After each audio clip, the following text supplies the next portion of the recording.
Hi, this is Sean from Fortis Fitness with a quick overview and demonstration of Zercher squats. So Zercher squats were originated by a guy named Ed Zercher in roughly the 30s. He was like an old-time strongman and powerlifting guy. And the idea is holding the bar in the crook of your elbows. So obviously this is very tough. It's sort of restricted by how much pain you can take and how strong your arms are. But here we have a Zercher harness, which makes this lift a lot easier. It's not restricted, obviously, then by the arms. So we're going to throw that on Jossie in a second. This is a really good variation on the squat and the deadlift because, again, we're changing the position of the resistance. And in this case, it's going to be roughly where it would be if you were holding the bar in the crook of your elbows. So setting up for this, Jossie's going to throw this thing on. He's going to use a wide stance today. Dip under. Okay. So you want to have the bar centered perfectly.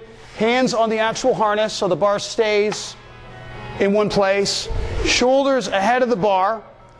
The bar should be touching your legs when you start. And it's really important, again, to have it mid-foot.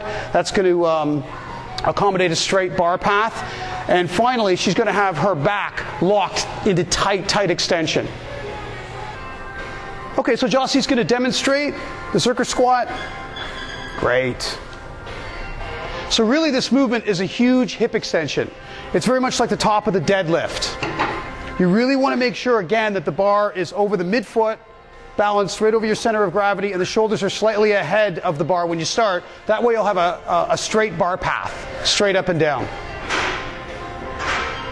So she's using her back and glutes and also the hamstrings. And really you can see from this that really she's just standing up from that starting position. You're just standing up with the weight in place. Great. So with this exercise you can change up the stance, you can vary from wide to a little narrower, and you can also increase the range by adjusting the pins for a longer range or a shorter range, or perhaps a sticking point in the deadlift. It's a great alternative if you have a hand injury or an arm injury, shoulders as well. Thanks, Jossie. Thanks for visiting us at fortisfitness.ca.